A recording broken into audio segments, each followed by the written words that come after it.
Welcome to New York City. I wasn't expecting to come back here so soon, but something like this will absolutely draw me out. It's the new Genesis Magma Racing Le Mans Hypercar. This car built to the LMDh regulations, and well, it's a stunner, isn't it?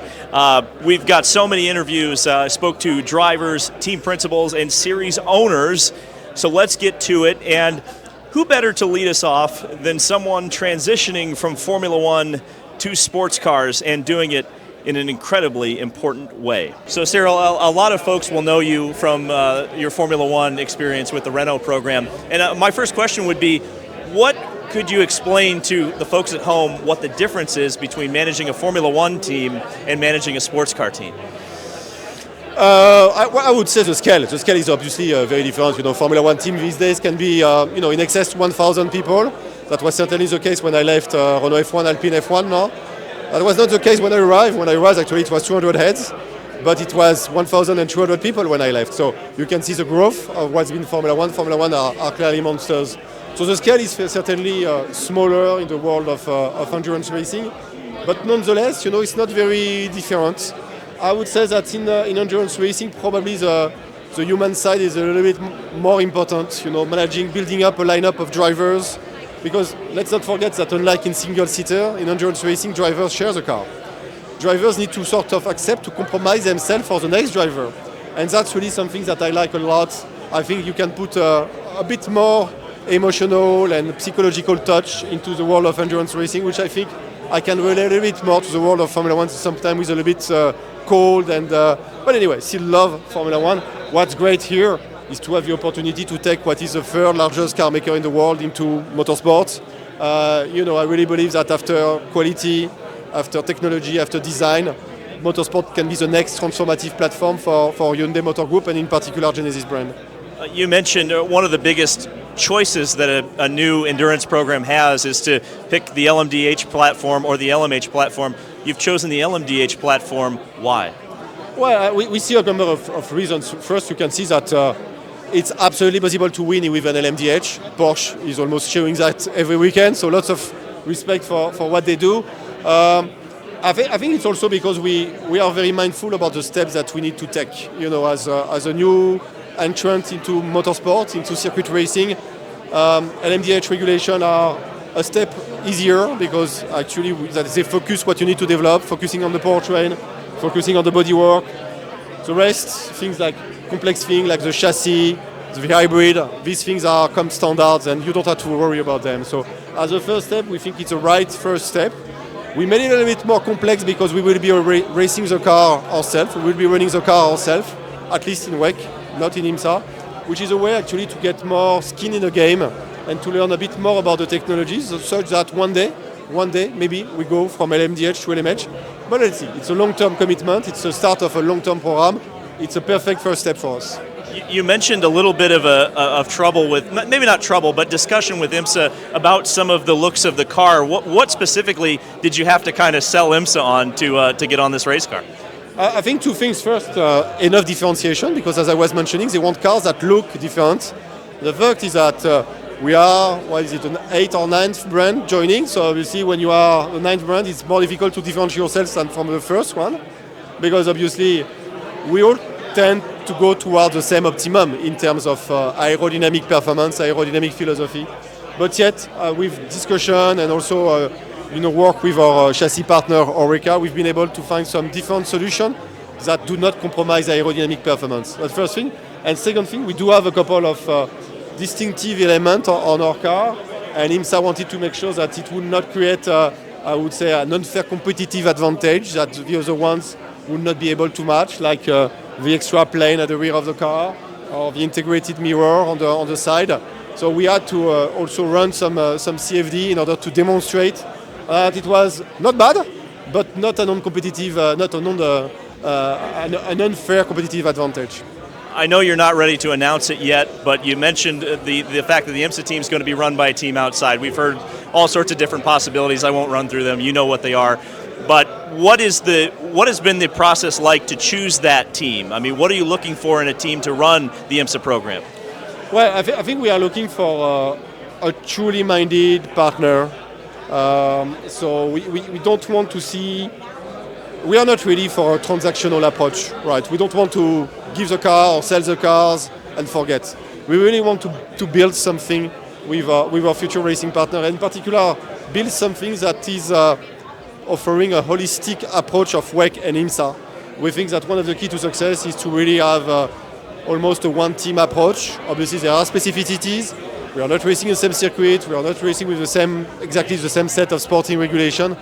But yet, if you really want to maximize the opportunities that is offered to racing in both calendar, in both championship, we need to work as one team. So that's the sort of things that we want to see, and to see from a partner that he believes in the brand, he believes in the project, and is ready to commit and to invest in the project. And finally, just speak to the importance of the American market. Why do you need to be here? Well, you know, America, US is the second largest market for Genesis, and therefore it's a market not just of defense, but also of conquest. We believe that we need to uplift the brand in terms of awareness, in terms of brand love also, just like in any other market. And it's a great market to be. It's a market with a huge racing culture, a huge racing heritage, and that's where we want to tap into in order to transform our brand, to shape our brands, in order to showcase our brand. And of course, we talked about the importance of the U.S. market with Cyril, and who better to speak about the U.S. market, and particularly the IMSA WeatherTech Sportscar Championship, than IMSA President John Doonan. John, you always talk about the importance of manufacturers in this sport, and another one's coming to IMSA in 2027. Talk about this Genesis project. Well, first of all, thank you to Genesis for embracing the set of regulations that we developed to bring manufacturers to the top category, allow them to style the car to their brand, allow them to showcase hybrid technology, and couple it with an engine that fits their powertrain cycle plan, all in a cost-effective manner. And that's really the key points of the LMDh technical regulations, what we call GTP. If you add them all up, there's 13 OEMs that have either already started competing or have said they're coming, and we've never seen that in my lifetime, and I'm not sure we'll ever see it again.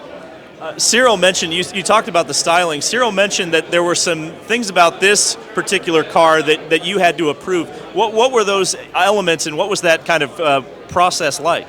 Well, what we've tried to do with these technical regulations is allow the manufacturers to bring their styling cues from the brand. You know, for our fans and our growing audience, we want to make sure that they identify this as a Genesis, the other brands that are already in as that brand. And so we have a homologation process that allows the manufacturer to bring their ideas.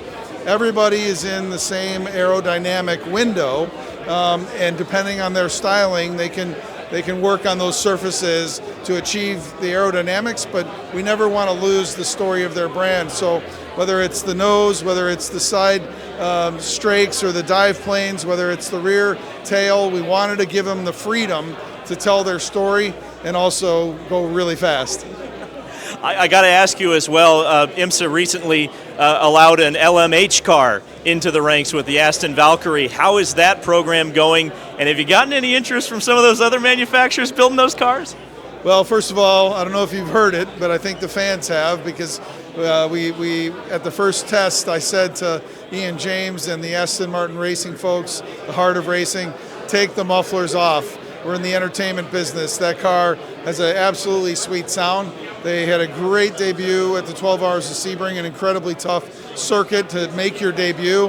And then you go to the streets of Long Beach, down the walls there, and the echo. I think that's the first thing you identify. We've always wanted the Hypercar cars from the World Endurance Championship to join us. It's all about balancing the technical parameters, and so I think we're in a decent place. We can always be better. We want, at the end of the day, we want everybody to be fighting at the end for victory. And we thank you for that muffler suggestion. And of course, one of the driving stars in the IMSA WeatherTech Sportscar Championship over the past few years, putting up legendary numbers, is Pipo Derani. And he's one of the drivers, along with Andre Lauderer, that was announced today for the Genesis Magma Racing program. So we spoke to Pipo Derani about his excitement about this program and looking ahead to an IMSA future. Okay, Pipo, you're no stranger to factory programs, but this one certainly special. Just kind of walk me through the process of ending up at Genesis.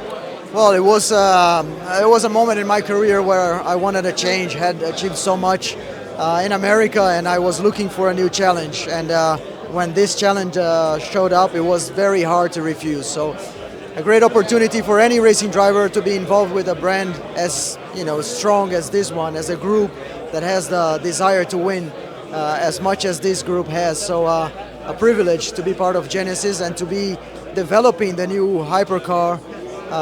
It's perfect. I mean, I had the chance to develop the other cars before, and to use that experience to improve the things that I believe should have been better before. You don't often get this chance in our career, especially in such a short period of time. So I'm really happy to be here, and hopefully myself and Andre can develop a great race car that can go win races and championships, not only in America but also at the world stage. You mentioned racing in the United States. Obviously, we know your incredible record in IMSA. They mentioned it during the program.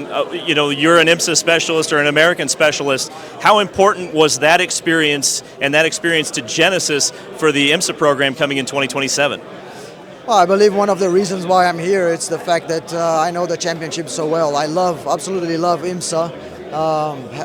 Like I said, I've had a lot of success, thankfully, to great teams and personnel that I have been involved with. But you want to bring that experience into a new group, and I can see the potential here in this group, and that's why I decided to join Genesis. And again, myself in IMSA, with the experience from IMSA, Andre having just won the World Championship, I think it's a great recipe for success. So hopefully we can, together bring the experiences that we have and make this a very successful program. You've had to race against an awful lot of Oreca chassis. What is it like to finally be able to drive one and race at the front with one? I'm looking forward to it. Thank you. So, the end of an incredible evening here at the Genesis House in New York City. Thanks to Genesis for inviting me out to cover this incredible machine that you will see testing later this year, participating beginning in the World Endurance Championship in 2026, then in the WeatherTech Sportscar Championship for IMSA in 2027. Oreca chassis, V8 engine behind the race car that has rally pedigree. They were pretty vague on it. There's some rumors about what the engine is. I should have just asked. Forgot to. That's how that seems to happen. But I think this is going to be an amazing program. It's going to be amazing to track its progress. Something as well, I think that's really important to bring up, that has been brought up several times by the folks here at Genesis, the drivers, the team owners, is the fact that this is a Korean team, a Korean manufacturer, something that we really haven't seen at the top levels of motorsport, unless you count rally, but certainly at the 24 Hours of Le Mans, Daytona, Sebring, Petit Le Mans, as time goes on. This is a really important racing program here, not only in the United States, but globally, and could have some implications globally that we're not even ready for yet. So really looking forward to seeing this car. It's going to be absolutely awesome. It looks the business, and I'm sure you guys can't wait to see it on the racetrack. So thank you guys so much for watching. This is David Land on YouTube, reporting from the Genesis House in downtown New York City. Who would have guessed? We'll see you in the next video.